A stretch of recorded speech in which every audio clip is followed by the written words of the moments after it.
on most platforms, but we're going to get there. We dropped the stream. Jordan is no longer with us.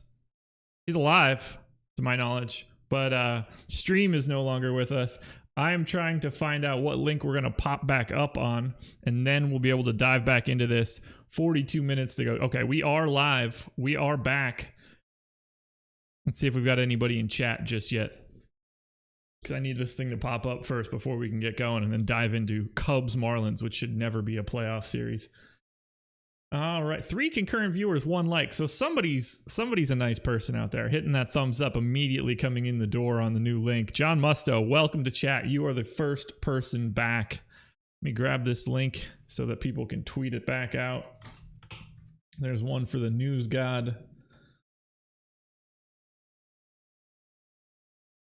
Get a new tweet out, but we've got 40 minutes and 4 games, so we've got plenty of time to go, so we'll be all right. Thanks for following us back to the new link. Apologies. Apparently Jordan is using Adam's old router, so we lost him. Unfortunately, we're gonna hop back in. So Adam, you ready to do this again? If you guys are looking for any fire Braves Reds takes, that will be in part 1 of this video, where I don't know, it exists for like a 15-minute video. So here we go. Cubs and Marlins. 4.1 run implied total for the Cubs, 2.9 for the Marlins. Darvish against Sixto Sanchez. Let's just start on the Darvish side, since he is likely to be pretty aggressive chalk. How are you feeling about Darvish today against the Marlins? Yeah.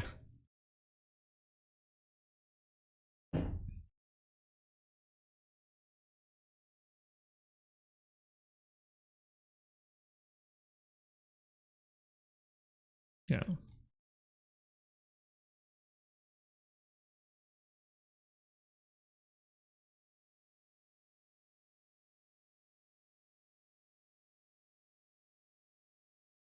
Hey, hold on. You're muted right now, too. This is fantastic. I got you in a second. It's me. I can hear you. All right. You should be good now.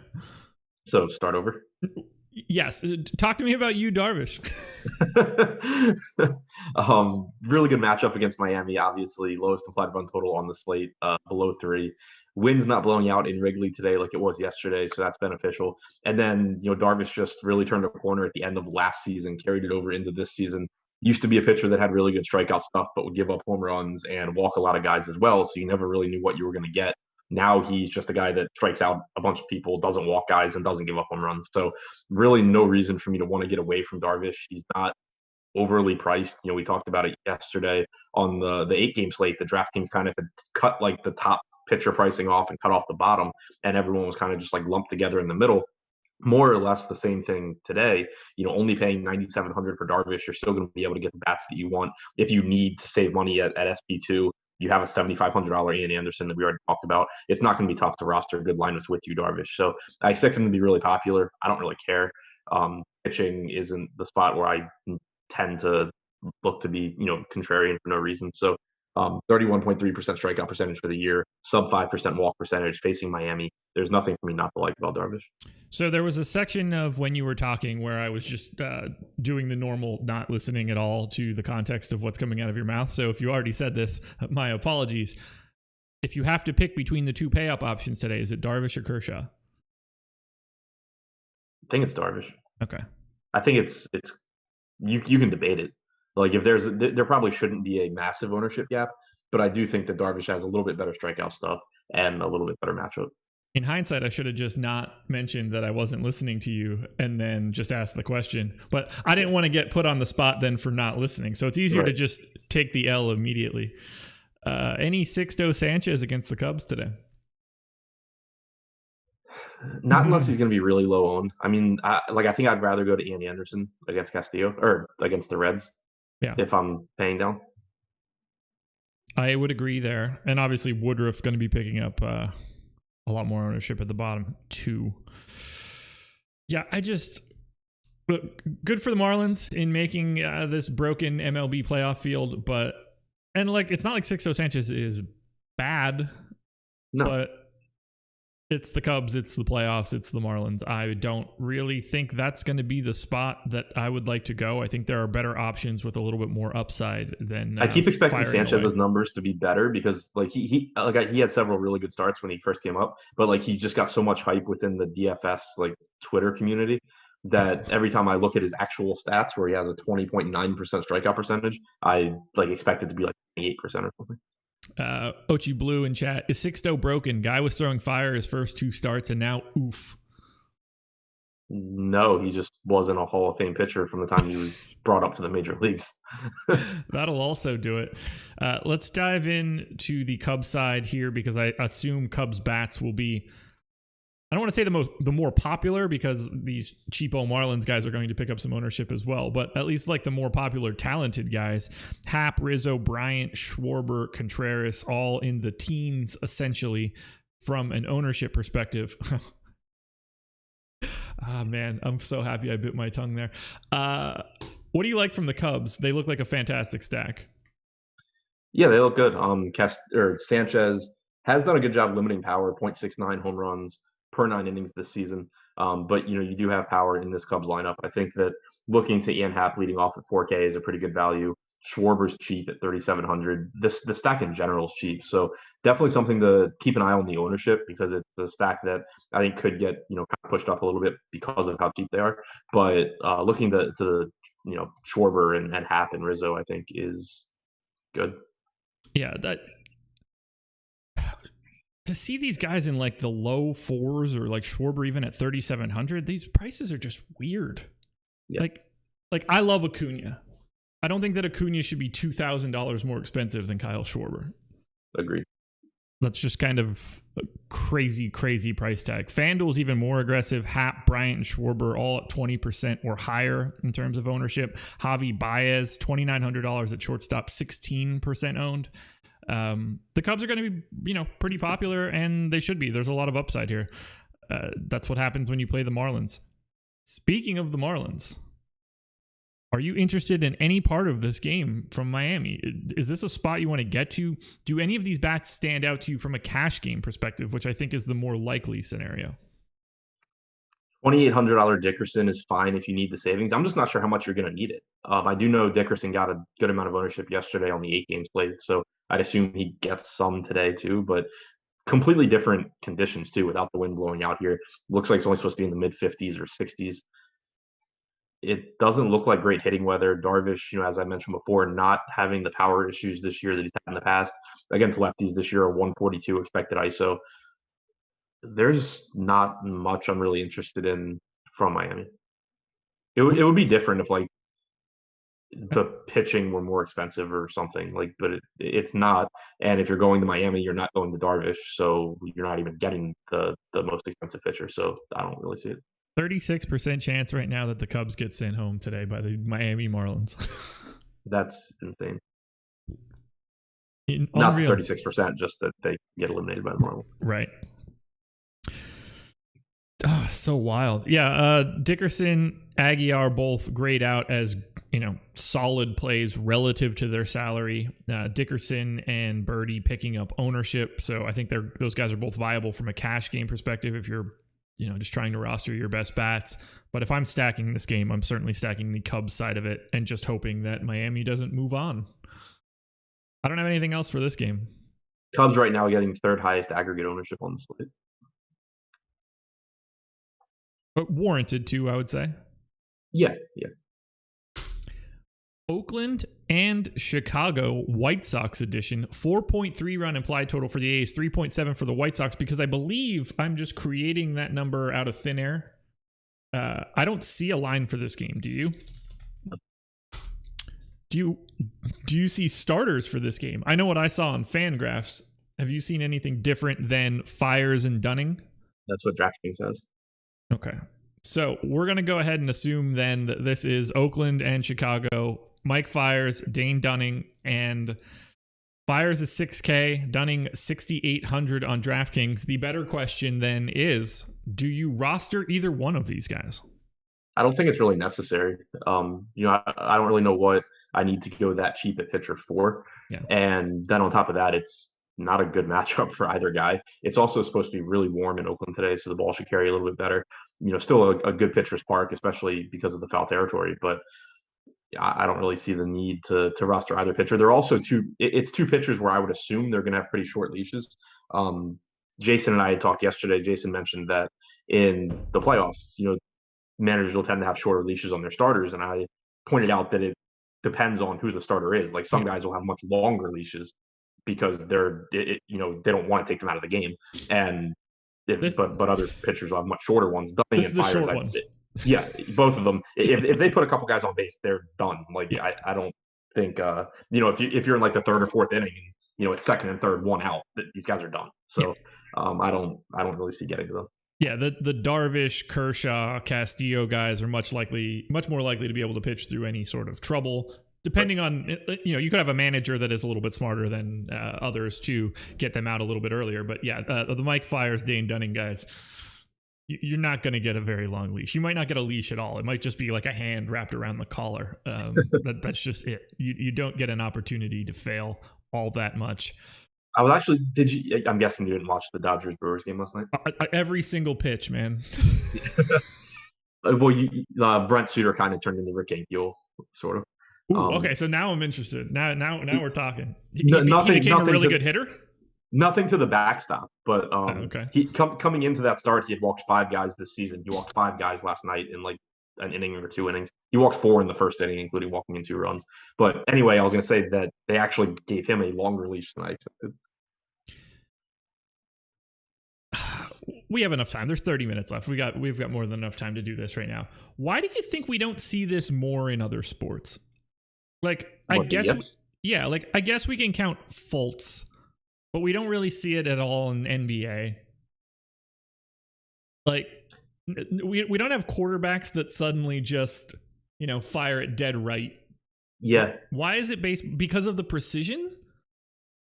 I think maybe that, and I think you also just have more time in baseball. Like I know because it's something that I dealt with like in high school when I played.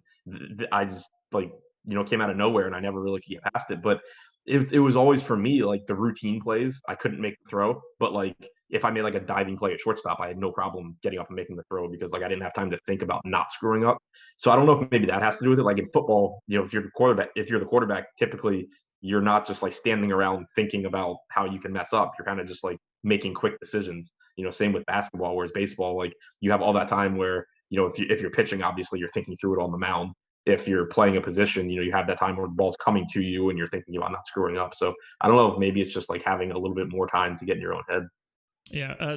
John Musto mentioned golf. Yeah. But you see it for putting from time to time. Yeah. I would just driving too, right? A little bit. Yeah.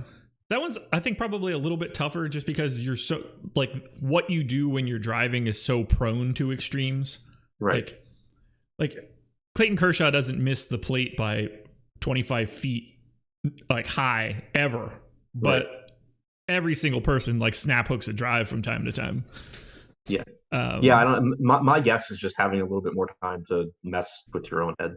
Yeah. Imagine if it happened in, like, NASCAR or something, and all of a sudden you were just in the wall. I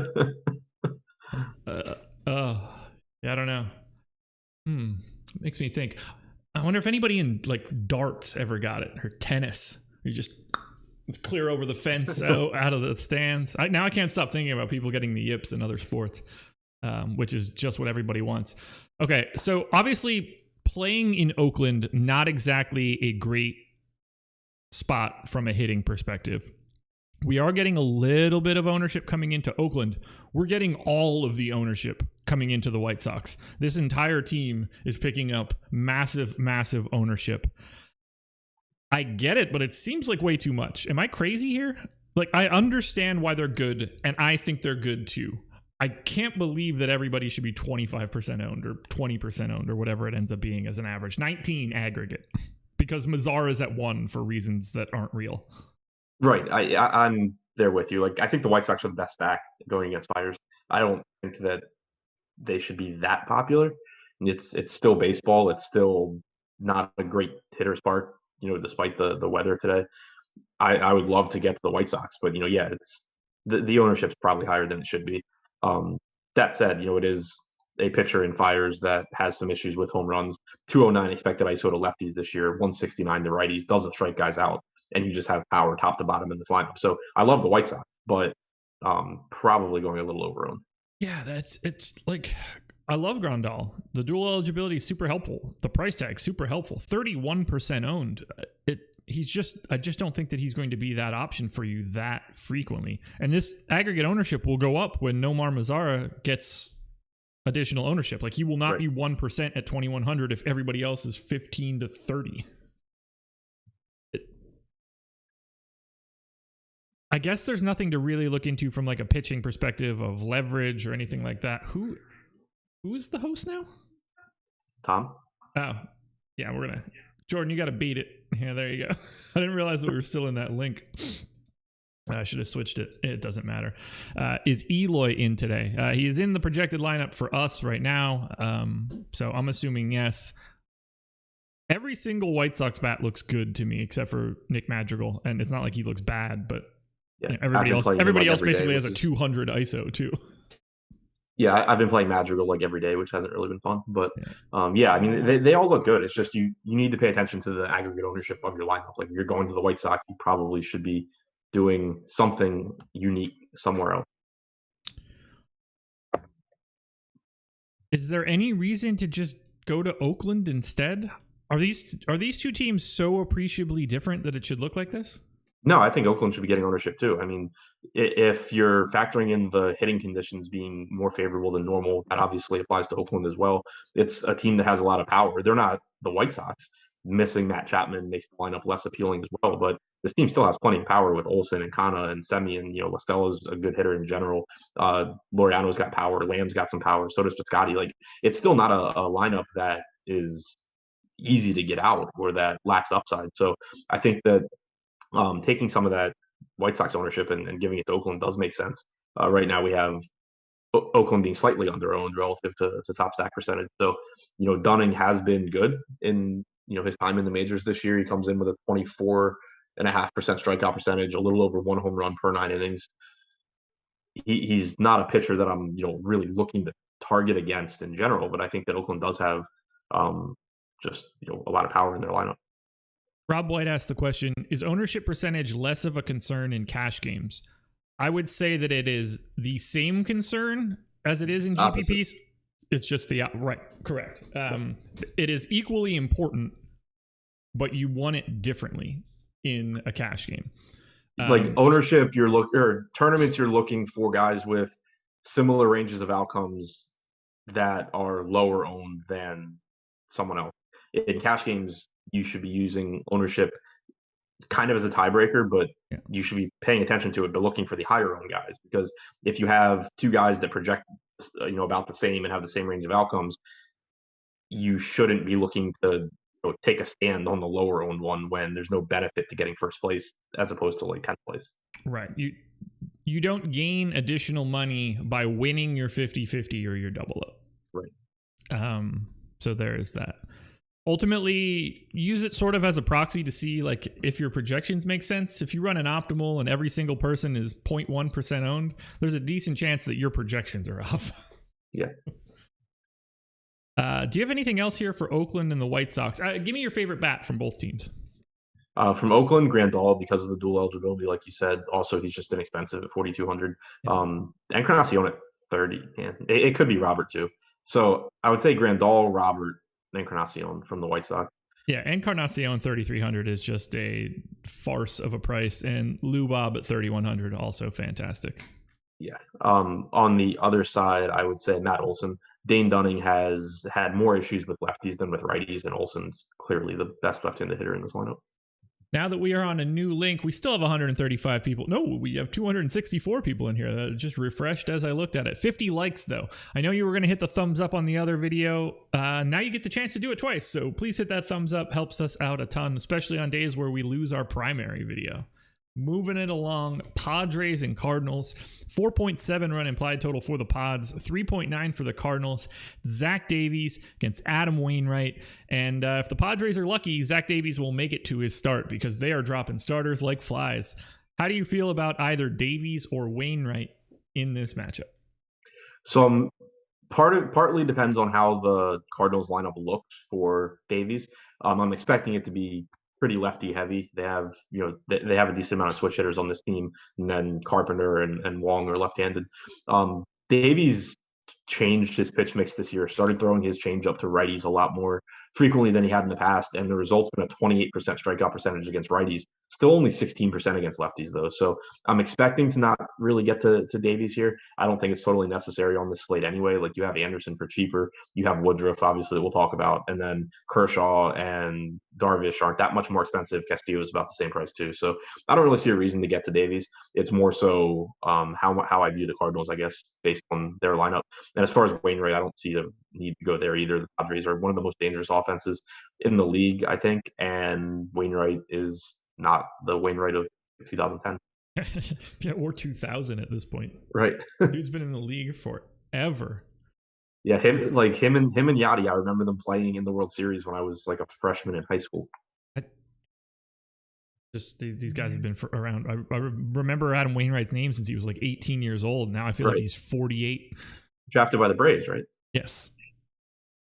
Okay, so I don't have much to add on Zach Davies or Wainwright. I would lean Davies, but there's just three other pitchers that sandwich him that are all better than him. So I'm going to go ahead and pass. And I don't know what's going through San Diego right now, but it doesn't really seem like being a pitcher for the Padres is a great thing to be. On the other hand, I'll be happy to take some San Diego hitting. Tatis looks great, although he's already 30% owned. They are an overwhelming chalk stack on FanDuel as of right now. How do you feel about the Padres as a stack? This seems like an interesting way to pay up a little bit, get a little bit less ownership, and get yourself away from those White Sox bats. Yeah, I think that's the big thing, is that with the way ownership is distributed right now, I like the Padres because so much of it's going to the White Sox, which makes sense because they are a little bit cheaper. But you get that same upside from the Padres. It's another lineup that just has power top to bottom and, can do damage. Wainwright, kind of similar to Fiers in that he's not a total gas can. He's just not a pitcher that you're really afraid to take bats against. So with how ownership's coming in right now, I do think the Padres look pretty good. For the season, Wainwright has had more issues with left-handed power than right-handed power, as you would expect. 216 ISO to lefties, 131 to righties. So looking to, Trent Grisham, assuming he's leading off, Eric Hosmer in the middle of the order, Mitch Moreland, obviously you can't roster those two together on DraftKings. But that would be like the one negative, I guess, is that there's not the best power bats on the Padres are right-handed, but you're not really concerned about platoon splits for guys like Tatis and Machado anyway. So I think that overall it's a good stack, especially relative to the White Sox ownership right now. Like if the White Sox ownership comes down and the Padres goes up between now and lock, then I start to just become more interested in the White Sox. Favorite Padres bat? Pretty much always Tatis. Yep, agreed. On the FanDuel side, Padres getting a ton of ownership. Pham, Grisham, Tatis, all in the 20s. Pretty much everybody in the teens except for Hosmer and Jason Castro. Obviously, you know why Castro's not getting the ownership on FanDuel. I understand it. There's just so much power here. I don't mind getting away from it. The problem is tons of ownership also coming into the St. Louis side. Top 5 guys in the order, all in double digits on DK. Carlson and Wong both in the 20s. On FanDuel, Colton Wong, 39% owned. Dylan Carlson, 27% owned. How do you feel about mildly chalky St. Louis Cardinals? I think it's okay. Dylan Carlson's price is wrong. Just too good of a hitter, like top hitting prospect, batting cleanup at 2,900 on DraftKings. So yeah, feel free to play Dylan Carlson. One interesting thing with Fiers with Davies, not with Fiers. Same thing. Yeah, it goes back to what I was saying with Ian Anderson being a pitcher whose best pitch is his changeup, that a lot of times you see more power from right-handed bats. That has been the case with Davies. It wasn't with Anderson. Even though Davies has struck out 28% of right-handed hitters this year, he's allowed a 268 expected ISO. If you go back to last season, it's a lot. It comes down to 196. But so with the changes in pitch mix this year, you have seen him have some issues with right-handed power. So looking to like a Paul Goldschmidt, who is expensive and shouldn't be one of the more popular Cardinals bats, I wouldn't think, makes sense in tournaments. But I think from a value standpoint, I'd rather go, for example, to Dylan Carlson at 2,900 than Corey Dickerson at 2,800. Yeah, I agree with you there. You're just going to be better off grabbing that piece from the Cardinals stack and then getting the power of Carlson, in my opinion. I don't know what to do in this game. To see Wainwright and Davies and Dunning and Fires and Sanchez to a lesser degree, you know how the NBA has like an alternate bubble going on right now? That's what I feel like is happening. I feel like we're watching the alternate playoffs where all the shitty people get to keep playing. Right. Like this is... these guys should not be starting playoff games that like matter. They're like important games. Oh, win or go home. Here's the worst stuff we have. That's why baseball's terrible, guys. On that note, since baseball is awesome, hit that thumbs up. It helps us out a ton. We actually, I got to put some plugs in now. We got off the beaten path a little bit. Free content today. NFL Showdown ownership is free today. So we've got a barn burner between the Broncos and Jets going on. I did a DraftKings and a FanDuel video. They should be posted soon enough. They're going to start coming out a little bit earlier, changing up the presentation on them. So get excited for those things. MLB Lineup Builder, that is why you guys are here. That is free today. PGA Rankings free as well. And if you want to sign up at Awesemo, use the promo code Orlando, i.e. Orlando, Florida. Get a $5 Awesemo Plus weekly NBA pass. This offer will expire Sunday, October 4th. Although, you know, you might want to get in right now because I think there are only 3 games left in this NBA season. Heat dropping like flies, and they got smacked last night. So, you know, get in for the final week of the NBA before we don't have basketball for a couple months, which is really, really sad. You ready to close this one out? Yep. Dodgers and Brewers, Clayton Kershaw, Brandon Woodruff. Who do you prefer at pitcher today? Brandon Woodruff, 7,400. Still prefer the one not facing the Dodgers. Fair. Talk to me a little bit about Kershaw's spot here, and then just in general, compare him to Yu Darvish. I think it's a good spot for Kershaw. I think it's a little better spot for Darvish, as I mentioned earlier, facing Miami, but still plenty of strikeouts in the Brewers lineup. Also, I think a decent chance Ryan Braun doesn't play today. Injured himself, I believe, running into the wall on a fly ball last night, left in like the 5th inning, despite the Dodgers having a left-handed pitcher in the game. So it was pretty clearly an injury thing and not a platoon thing. So keep an eye on that. You know, obviously we won't have the lineup before lock, but I think there's a chance that Kershaw gets the favorable lineup here without Braun. You know, so there's still some right-handed power in the lineup with Garcia, with Jerko, with Castanera, but you know, nothing that you're too concerned about. Kershaw's strikeout numbers went back up this year. Finished the season at 28.1%, only a 3.6% walk percentage. Did have some power issues, 1.23 home runs per 9, mostly left-handed power, 303 expected ISO from lefties against Kershaw this year. You know, if you wanted to look at a $4,200 Christian Yelich as a one-off, I'm sure that would be a contrarian way to go in the lefty-lefty matchup. Yeah. But I think it's a pretty good one. But outside of that, you know, I think it's a good matchup for Kershaw. I think that depending on what teams you're stacking, you can probably get Darvish plus Kershaw and feel pretty good there. But you know, slight edge to Darvish if ownership is close to similar. If Brandon Woodruff picks up, let's say, a quarter of the ownership, should the Dodgers be more important than the White Sox? In a GPP? You mean higher owned? Yeah, well, no, more important to you from a GPP perspective, knowing that you can get over the Woodruff ownership and get comparable bats to the White Sox. Obviously, the Dodgers bats have a much tougher matchup as well. Yeah, I think that it does make them valuable because, you know, again, you're beating a quarter of the field if they do well, and there's a pretty good chance they do well just because they're the Dodgers. So, yeah, it does drive up my interest in them a little bit. Like if Woodruff were getting no ownership, I'd be much more interested in the White Sox than the Dodgers because the White Sox aren't facing Brandon Woodruff. But with Woodruff probably getting ownership at that salary, I think it does make the Dodgers a little bit more valuable. I'm really intrigued to see where this ownership goes, and I'm really intrigued to see if on our ownership refresh where Castillo goes and what that pulls from Darvish and Kershaw. Subsequently, what does Ian Anderson get?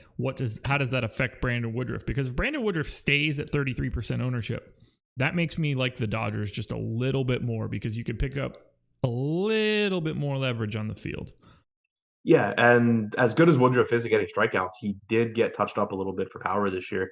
1.1 home runs per nine. His expected ISO numbers aren't bad at all. 115 to righties, 156 to lefties. But did give up some power, and the Dodgers obviously have plenty of it. Brewers going home today. Dodgers win this one. Yeah. Favorite Dodgers bat, favorite Brewers bat. Favorite Dodgers bat. So I mean, for value, Peterson's 3,200 on DraftKings. Outside of that, I think Corey Seager actually. He's had a monster year. Fully healthy for I think the first time in a few years, and he plays shortstop, so it's typically a tough position to fill, and he's going to work as a nice pivot off of the Tatis at the same price. Favorite Brewers bat, Yelich? Yeah. Feel safe. All right, let's sum it all up. Favorite pitching, favorite stacks on DK. Go. Darvish, Kershaw, obviously. I will say I like the Andy Anderson pivot off of Woodruff if you're paying down. Favorite bats, I love the White Sox, obviously. So does everyone else. I like the Dodgers, especially if Woodruff's getting ownership. So on FanDuel, White Sox top stack, really difficult to get away from, but pay attention to ownership. I think that you can pay up a little bit more, go to the Dodgers, get a little bit different. From a pitching perspective, I prefer Darvish to everybody on the slate. Clayton Kershaw would be my number 2. Ownership is at 75% for Darvish and Clayton Kershaw combined on FanDuel. So you're not getting all that different, but at pitcher, I don't really mind. Luis Castillo would be a firm third for me. $400 more expensive than Clayton Kershaw. If his ownership is really, really low, then I like going to Castillo over Kershaw because I don't think that their outcomes are all that different. However, pay close attention to the ownership because that will drive every part of this decision. Anything else? No, I think that's about it. It's a quick one, guys. 5 games up, 5 games down. We've got a bunch of content still to come for today. Coming up immediately after this, we're giving it back to Jordan. Laffy and Matt going to be doing an NFL strategy show, breaking down each game by game for this Sunday. They'll be skipping one game, though. No more Steelers on the slate. And then tonight, Alex and Kyle, NFL Showdown, live before lock. You get the thoughts from the boss man on everyone's favorite game tonight, Broncos and Jets. Glad there's nothing else to watch. I might actually watch baseball. Baseball might be better than Broncos Jets. I did my Showdown video this morning, and it was just comical. I was like, oh, cool. Like 25 different guys are viable today because everything's the same. Go Kickers.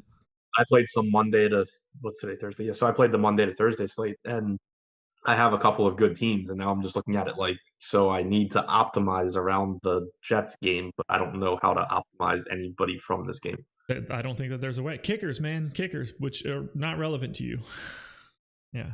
Both kickers looking pretty good in my sims, which is, that's what happens when, you've got Mark Rippon and whoever else it is. It's not Mark Rippon, but it might as well be. May as well be. Yeah. I wish it was. Legend. Yeah.